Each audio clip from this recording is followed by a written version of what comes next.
Para resumir en pocas palabras el sistema de gobierno imperial, tal como lo instituyó Augusto y lo mantuvieron los príncipes que comprendieron cuál era su propio interés y el del pueblo, puede definirse como una monarquía absoluta disfrazada con las formas externas de una república.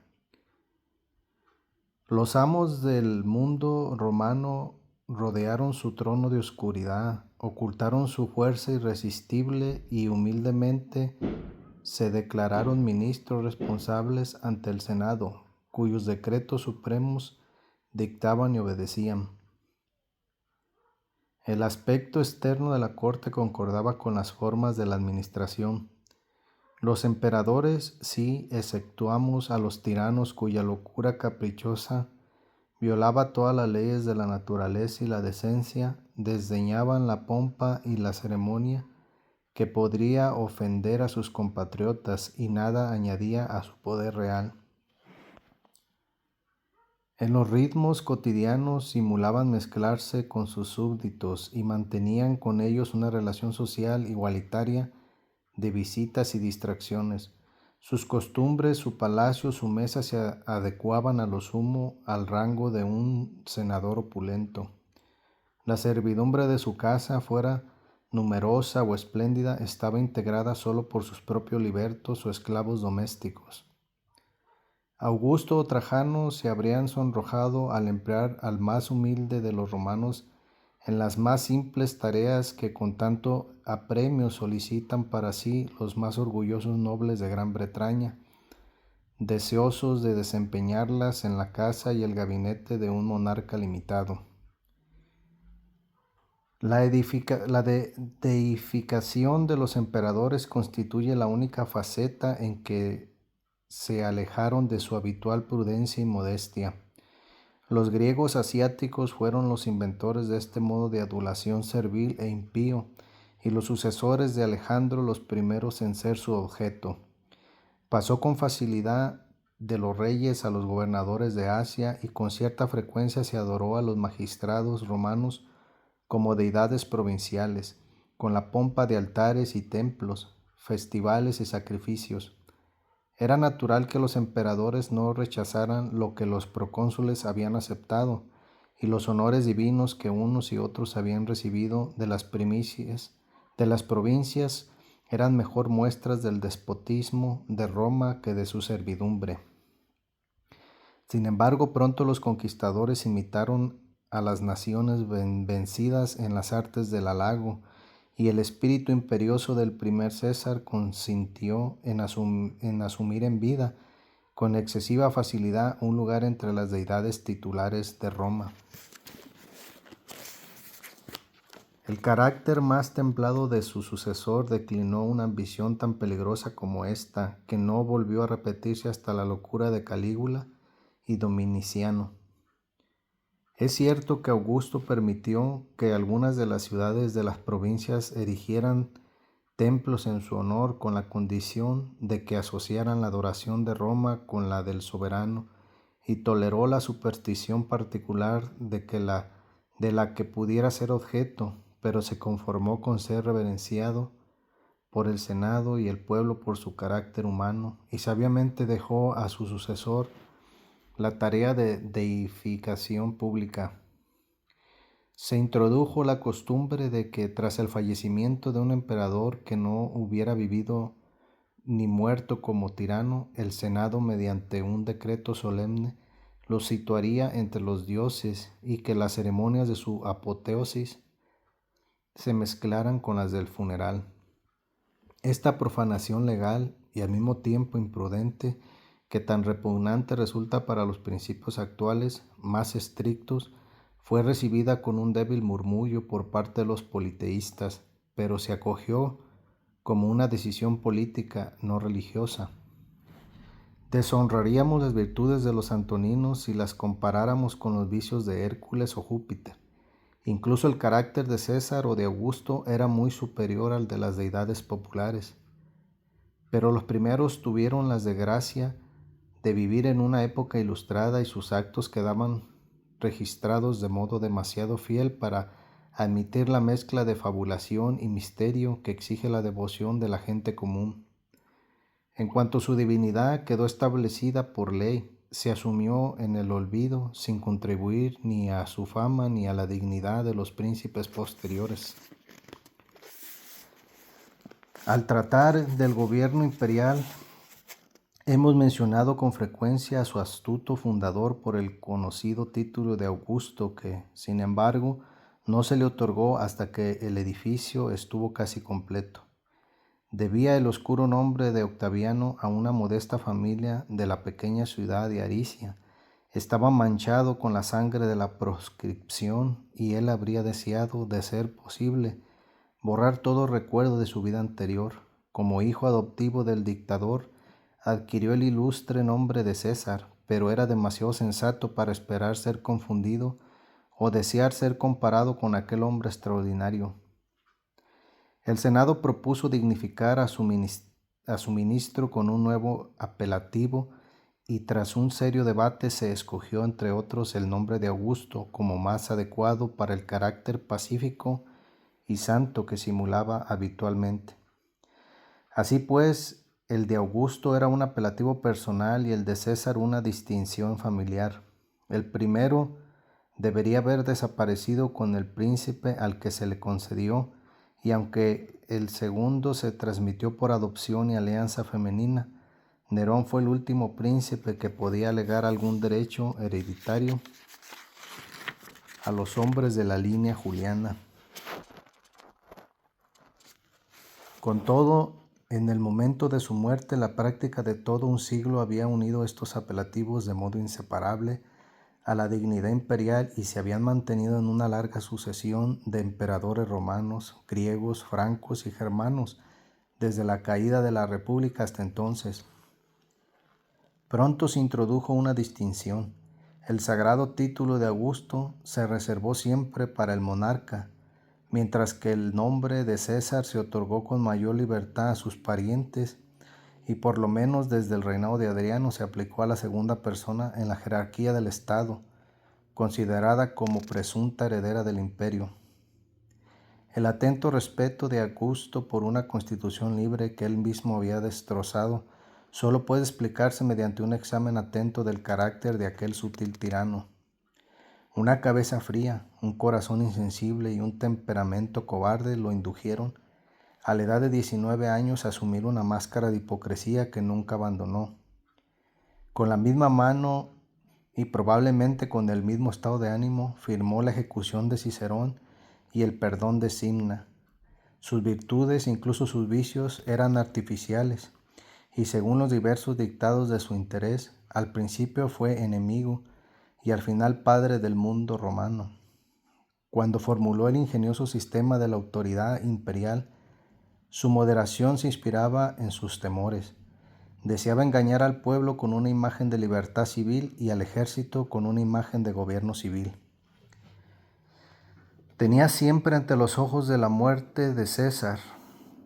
Había prodigado bienes y honores entre sus partidarios, pero los amigos más favorecidos de su tío se encontraban entre los conspiradores.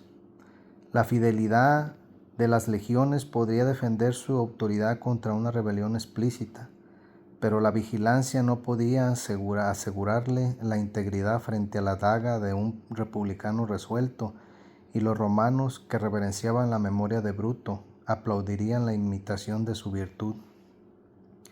César había provocado su destino tanto con la ostentación de su poder como por su poder mismo. Como cónsul o tribuno podría haber reinado en paz, pero el título de rey desenvainó contra él los aceros romanos. Augusto era consciente de que la humanidad está dirigida por los nombres. Tampoco se vio decepcionado en sus esperanzas de que el Senado y el pueblo se sometieran a la esclavitud siempre que se le asegurara con respeto que seguían disfrutando de la antigua libertad. Un Senado débil y un pueblo enervado se plegaban a la ligera ante una ilusión agradable siempre que la respaldara la virtud o incluso la prudencia de los sucesores de Augusto. Fue el deseo de conservación y no la búsqueda de la libertad lo que movió a los conspiradores contra Calígula, Nerón y Domiciano. Atacaban a la persona del tirano, pero no por ello dirigían los golpes contra la autoridad del emperador. En una ocasión memorable el Senado, tras 70 años de paciencia, intentó sin éxito recuperar sus olvidados derechos. Cuando el trono quedó libre por el asesinato de Calígula, los cónsules convocaron la asamblea en el Capitolio, condenaron la memoria de los césares, dieron la palabra libertad como consigna a las pocas cohortes que se sumaron tibiamente a su bando y durante 48 horas actuaron como jefes independientes de una república libre. Sin embargo, mientras ellos deliberaban, la guardia pretoriana actuó. El bobo de Claudio, hermano de Germánico, se encontraba ya en el campamento, investido con la púrpura imperial y dispuesto a respaldar con las armas su elección. El sueño de libertad había terminado y el Senado despertó a los horrores de una servidumbre inevitable. Abandonada por el pueblo y amenazada por una fuerza militar, la débil asamblea se vio obligada a ratificar la elección de los pretorianos y a acogerse a una amnistía que Claudio tuvo la prudencia de ofrecer y la generosidad de mantener. La insolencia de los ejércitos infundió a Augusto temores todavía más alarmantes. La desesperación de los ciudadanos podía intentar lo que el poder de los soldados era capaz de realizar en cualquier momento. Cuán precaria era su autoridad sobre unos hombres a los que había enseñado a violar todo deber social. Tras oír sus clamores sediciosos, ahora temía por los momentos de reflexión serena. La revolución se había comprado con inmensas recompensas, pero una segunda revolución podría doblarlas. Las tropas se sentían muy vinculadas a la casa de César, pero los compromisos de la multitud son caprichosos e inconstantes. Augusto apeló a los prejuicios romanos que todavía quedaban en aquellas mentes orgullosas, reforzó la disciplina mediante la sanción de la ley e interponiendo la majestad del Senado entre el emperador y el ejército, exigió con osadía su lealtad como primer magistrado de la República. Durante un largo periodo de 220 años, desde el establecimiento de este ingenioso sistema hasta la muerte de Cómodo, los peligros inherentes a un gobierno militar estuvieron en gran medida suspendidos. Pocas veces se animó a los soldados a alcanzar la fatal conciencia de su fuerza y de la debilidad de la autoridad civil, que tanto antes como después fue causa de tantas calamidades. Calígula y Domiciano fueron asesinados en su palacio por sus criados. Las convulsiones que agitaron a Roma tras la muerte del primero quedaron confinadas al interior de los muros de la ciudad. Sin embargo, Nerón involucró a todo el imperio en su ruina. En el periodo de 18 meses, 4 príncipes murieron por la espada y el mundo romano se agitó con la furia de los ejércitos combatientes. Exceptuando esta breve, si bien violenta erupción del libertinaje militar, los 2 siglos entre Augusto y Cómodo transcurrieron sin mancharse de sangre civil ni alterarse por revolución alguna. La autoridad del Senado y el consentimiento de los soldados elegían al emperador. Las legiones respetaban su juramento y fidelidad, y es necesario inspeccionar minuciosamente los anales romanos para llegar a descubrir 3 rebeliones de escasa importancia que se reprimieron en pocos meses y sin correr siquiera el riesgo de una batalla. En las monarquías electivas, cuando el trono queda vacío, se produce un momento de gran peligro y discordia. Los emperadores romanos, deseosos de evitar a las legiones ese intervalo de inquietud y la tentación de escoger de modo irregular, investían el sucesor designado por ellos con una parcela de poder presente tan considerable que les permitiera, tras su muerte, asumir todo el poder restante sin que el imperio percibiera el cambio de dirigente.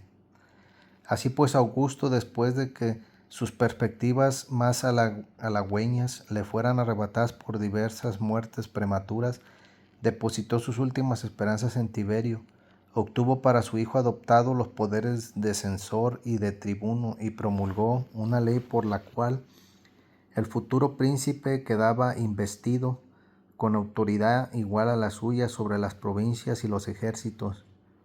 También así Vespasiano sometió la mente generosa de su hijo mayor.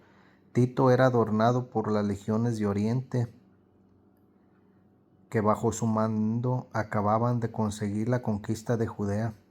Se temía su poder y en la medida en que sus virtudes quedaban enturbiadas por la intemperancia de la juventud, se recelaba de sus propósitos. En lugar de prestar oídos a las sospechas indignas, el prudente monarca asoció a Tito con los plenos poderes de la dignidad imperial y el agradecido hijo demostró ser un servidor fiel y humilde de padre tan indulgente.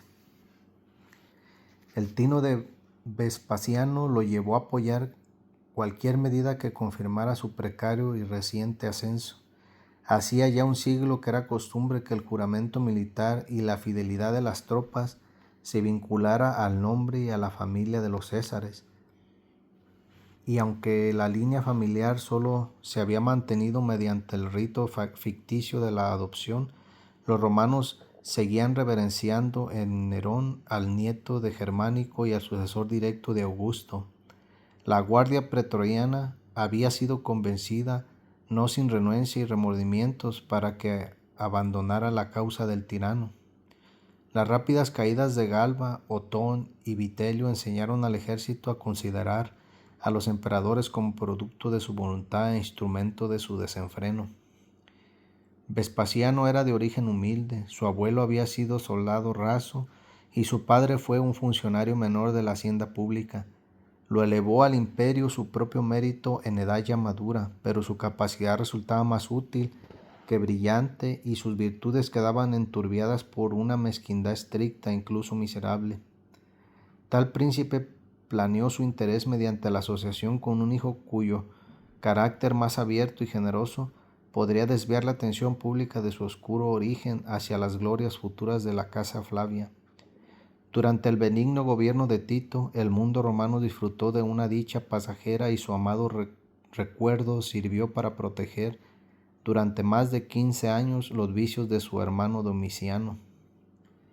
Apenas había aceptado Nerva la púrpura de los asesinos de Domiciano cuando descubrió que su avanzada edad lo incapacitaba para contener el torrente de desórdenes públicos que se habían multiplicado bajo la larga tiranía de su predecesor. Los romanos apacibles respetaban su talante afable, pero los degenerados exigían un carácter más vigoroso, cuya justicia provocara el terror de los culpables. Aunque tenía diversos parientes, escogió a un desconocido.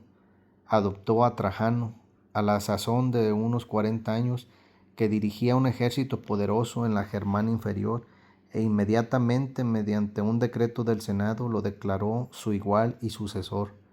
Resulta lamentable que contemos con una desagradable relación de los crímenes y locuras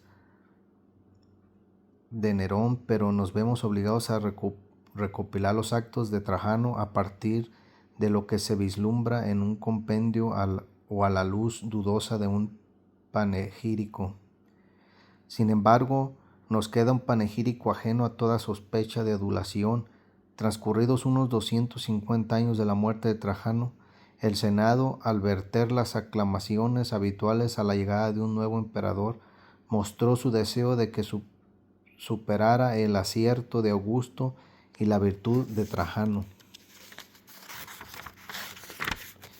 No es difícil creer que el padre de la patria dudara de si debía confiar en su poder soberano al cambiante e inestable carácter de su pariente Adriano.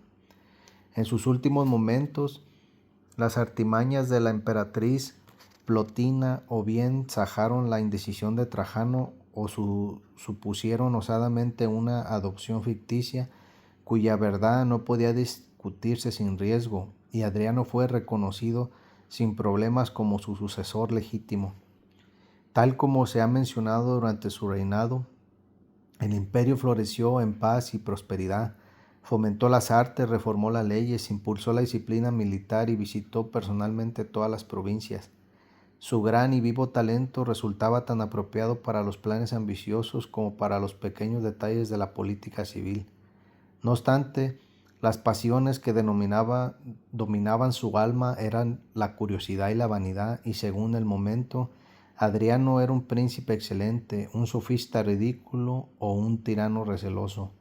Por lo general, su conducta merecía alabanzas por su justicia y moderación. Con todo, durante los primeros días de su reinado, envió a la muerte a 4 senadores consulares, enemigos personales y hombres que habían sido considerados dignos del imperio, y el tedio de una enfermedad dolorosa lo convirtió al final en desagradable y cruel. El Senado dudó si debía considerarlo un dios o un tirano, y gracias a los ruegos del pío Antonino se decretó que se rindieran honores a su memoria. El capricho de Adriano influyó en su elección de sucesor. Tras dudar entre diversos hombres de mérito a los que apreciaba y odiaba, adoptó a Helio Vero, un noble vital y voluptuoso cuya principal recomendación para el amante de Antino era su excepcional belleza. Pero mientras Adriano se recreaba con los aplausos y las aclamaciones de los soldados, cuyo consentimiento se había asegurado con una inmensa donación, una muerte prematura arrancó de sus brazos al nuevo César, dejando un solo hijo. Adriano encomendó el chico a la gratitud de los antoninos, lo adoptó Pío, y cuando Marco ascendió al trono se le confirió el mismo poder. Entre sus muchos vicios, este joven Vero poseía una virtud, una reverencia consciente hacia un compañero más sabio que él, al que abandonaba voluntariamente las tareas más duras del imperio. El emperador filósofo ocultó sus excesos, lamentó su temprana muerte y corrió un velo decoroso sobre su memoria. Satisfecha o frustrada su pasión, Adriano decidió obtener el agradecimiento de la posteridad, colocando los mayores méritos en el trono de Roma. Su criterio exigente no tuvo dificultad en descubrir a un senador de unos 50 años, irreprochable en todos los aspectos de la vida, y a un joven de unos 17 que prometía ser un compendio de todas las virtudes. El mayor de los dos fue declarado hijo y sucesor de Adriano, con la condición, no obstante, de que adoptara de inmediato al más joven. Los 2 antoninos, porque de ellos hablamos, gobernaron el mundo romano durante 42 años con un espíritu invariable de sabiduría y virtud. Aunque Pío tenía 2 hijos, antepuso el bienestar de Roma al interés de su familia. Entregó en matrimonio su hija Faustina al joven Marco, para el cual obtuvo el Senado el nombramiento de tribuno y procónsul, y con un noble desdén, o tal vez una carencia total de envidia, lo asoció a las tareas del gobierno. Por su parte, Marco reverenció a su benefactor, lo quiso como un padre, lo obedeció como a un soberano, y cuando él ya no estuvo, gobernó siguiendo el ejemplo y las máximas de su predecesor. El reinado de ambos posiblemente constituye el único periodo de la historia en que la felicidad de un gran pueblo era el único objetivo del gobierno. Tito Antonio Pío ha sido considerado con razón un segundo Numa, ya que ambos se distinguieron por el mismo amor a la religión, la justicia y la paz. Sin embargo, la situación de este último le abrió un campo mucho mayor para el ejercicio de esas virtudes. Numa solo pudo impedir que unos pocos pueblos vecinos se saquearan mutuamente las cosechas, mientras que Antonino se extendió el orden y la tranquilidad sobre la mayor parte de la tierra. Su reinado está marcado por el raro privilegio de proporcionar poco material para la historia, la cual en realidad es poco más que el registro de los crímenes, locuras y desgracias de la humanidad. En su vida privada era un hombre tan afable como bondadoso. La sencillez innata de su virtud era ajena a la vanidad o a la simulación. Disfrutaba con moderación de las ventajas de su fortuna y de los placeres inocentes de la sociedad, y la benevolencia de su alma se mostraba con una alegre serenidad de carácter. La virtud de Marco Aurelio Antonio era de tipo más severo y laborioso. Se trataba de la bien merecida cosecha de muchas conversaciones eruditas, de muchas lecturas pacientes, de muchas elucubraciones nocturnas. A la edad de 12 años adoptó el rígido sistema de los estoicos, que le enseñó que debía someter el cuerpo a la mente, las pasiones a la razón. Aprendió a considerar la virtud como el único bien, el vicio como el único mal, y al ser indiferente a lo externo. Todavía se conservan sus meditaciones, compuestas en el tumulto de un campamento, e incluso condescendió a dar lecciones de filosofía de modo más público de lo que tal vez resulta adecuado para la modestia de un sabio o la dignidad de un emperador. Con todo, su misma vida fue el más noble comentario sobre los preceptos de Zenón. Era severo consigo mismo, indulgente con los defectos ajenos y caritativo con toda la humanidad. Lamentó que Avidio Casio, que fomentó una rebelión en Siria, lo hubiera privado con su suicidio del placer de convertir a un enemigo en amigo, y justificó la sinceridad de este sentimiento moderando el celo del Senado contra los partidarios del traidor. Detestaba la guerra como la mayor desgracia y la vergüenza de la naturaleza humana, pero cuando la necesidad de una defensa justa exigió que tomara las armas, se expuso sin dilación en 8 campañas de invierno en las orillas heladas del Danubio, cuya dureza terminó siendo letal para su débil constitución. La posteridad agradecida reverenció su memoria, y transcurrido más de un siglo después de su muerte, muchas personas conservan la imagen de Marco Antonio entre las de los dioses de su hogar.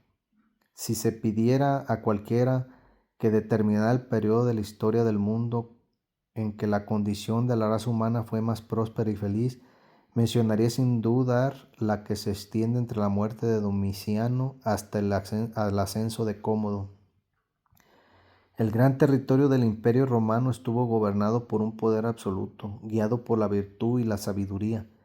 Los ejércitos estuvieron contenidos por la mano firme y amable de 4 emperadores sucesivos, cuyo carácter y autoridad suscitaban un respeto involuntario. Nerva, Trajano, Adriano y los antoninos, que se recreaban en la imagen de la libertad y se complacían en considerarse ministros sometidos a la ley, mantuvieron cuidadosamente las formas de la administración civil. Tales príncipes habrían merecido el honor de restaurar la república si los romanos de su época hubieran sido capaces de disfrutar de una libertad racional. Estos monarcas vieron recompensados con creces sus trabajos gracias a la inmensa gratificación que obtuvieron en todos sus éxitos, el sincero orgullo de la virtud y el exquisito placer de contemplar la felicidad general que eran autores. Pero una reflexión exacta, aunque melancólica, amargaba el más noble de los placeres humanos. Debieron de recordar con frecuencia lo inestable de la felicidad, que dependía del carácter de un solo hombre, y tal vez temieron que se acercara el momento en que un joven licencioso o un tirano enardecido abusara hasta destruirlo del poder absoluto que ellos habían ejercido en beneficio de su pueblo. La limitación ideal de la ley y el Senado podían servir para mostrar las virtudes, pero nunca para corregir los vicios del emperador. La fuerza militar era un instrumento de opresión ciego e irresistible, y la corrupción de las costumbres romanas siempre proporcionaría aduladores ansiosos de aplaudir y ministros preparados para ponerse a servicio del miedo o la avaricia, la lujuria o la crueldad de sus superiores. Estos sombríos temores estaban plenamente justificados por la experiencia de los romanos. Los anales de los emperadores muestran una imagen intensa y diversa de la naturaleza humana que buscaríamos en vano entre los caracteres confusos y dudosos de la historia moderna. En la conducta de estos monarcas podemos distinguir las más destacadas líneas del vicio y la virtud, la perfección más exaltada y la degeneración más miserable de nuestra especie. La edad de oro de Trajano y de los Antoninos había estado precedida por una edad de hierro. Resulta casi superfluo citar a los indignos sucesores de Augusto. Sus vicios sin parangón y el espléndido teatro en que actuaron los han salvado del olvido. El oscuro e implacable Tiberio, el furioso Calígula, el débil Claudio, el disoluto y cruel Nerón, el bestial Vitelio y el timorato e inhumano Domiciano quedan condenados a una infamia permanente. Durante 80 años, exceptuando tan solo el breve y dudoso paréntesis del reinado de Vespasiano, Roma gimió bajo la tiranía implacable que terminó con las antiguas familias de la República y fue fatal para todas las virtudes y todo el talento que surgió en aquel periodo desgraciado. Durante el reinado de estos monstruos, la esclavitud de los romanos estuvo acompañada de dos circunstancias peculiares. La primera, debida a su libertad anterior, la segunda a sus amplias conquistas. Ambas hicieron que su situación resultara más lamentable que la de las víctimas de cualquier tiranía en otra época u otro país. De estas causas deducimos: 1. La exquisita sensibilidad de las víctimas, y 2. La imposibilidad de escapar de las manos del opresor. Según se cuenta, cuando Persia estuvo gobernada por los descendientes de Cefi, una estirpe de príncipes cuya crueldad gratuita manchó con frecuencia consejo, mesa y cama con la sangre de sus favoritos, existía un joven noble que nunca se alejaba de la presencia del sultán sin felicitarse por seguir teniendo la cabeza sobre los hombros. La experiencia cotidiana casi podía justificar el escepticismo de Rustán. No obstante, la espada mortal que colgaba sobre él de un simple hilo no pareció alterar el sueño ni interrumpir la tranquilidad del persa. Aunque sabía que el ceño del monarca bastaría para reducirlo a polvo, igualmente un rayo o un ataque podrían ser fatales, y correspondía a un hombre sabio olvidar las calamidades inevitables de la vida humana para disfrutar de las horas fugaces. Consideraba un honor ser tenido por esclavo del rey. Tal vez lo habían comprado a unos padres oscuros y se había criado en la severa disciplina del serrallo. Su nombre, su riqueza, sus honores eran don de un amo que podía, sin caer en las injusticias, recobrar la posesión de lo concedido.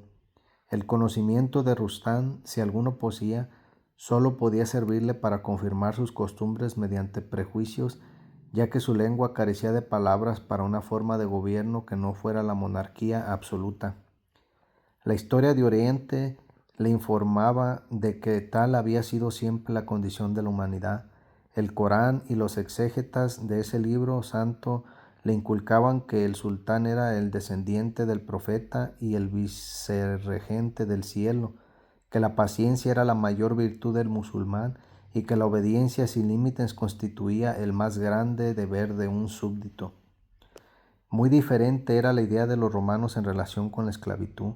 Oprimidos bajo el peso de la corrupción y de la violencia militar, durante largo tiempo conservaron los sentimientos o por lo menos las ideas de sus antepasados nacidos en la libertad. La educación de Elvidio y de Traseas, de Tacito y de Plinio era la misma que había recibido Catón y Cicerón. Procedentes de la filosofía griega, habían asimilado los más justos y liberales conceptos en relación con la dignidad de la naturaleza humana y el origen de la sociedad civil.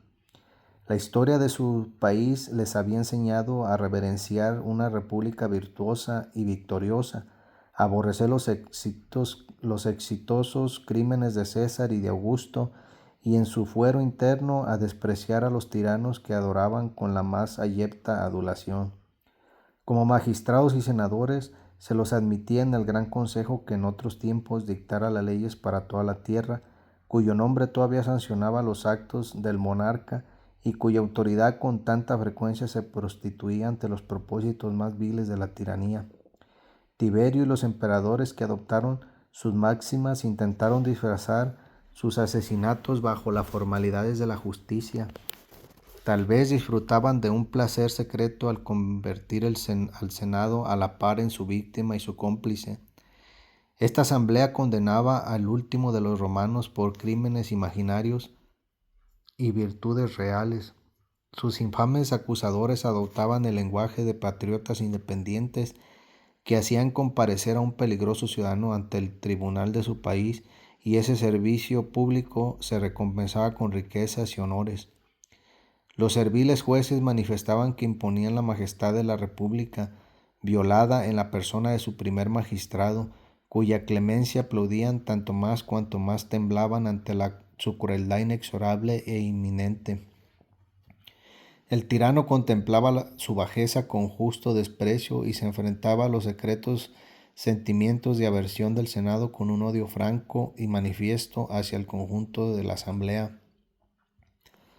La división de Europa en una serie de estados independientes, pero relacionados por las semejanzas de religión, lengua y costumbres, tuvo consecuencias muy positivas para la libertad de la población. Un tirano moderado que no encontrara resistencia en sí mismo ni en su pueblo, pronto se enfrentaría a la discreta limitación del ejemplo de sus iguales, el temor a la censura, el consejo de sus aliados y el miedo a los enemigos. El individuo objeto de su desagrado escaparía de los estrechos límites de sus dominios y obtendría con facilidad en lugar más benigno un refugio seguro, una suerte adecuada a sus méritos, libertad para lamentarse y tal vez medios para vengarse. En cambio, el imperio de los romanos ocupaba todo el mundo, y cuando este imperio cayó en manos de una sola persona, el mundo entero se convirtió en una prisión segura y temible para sus enemigos.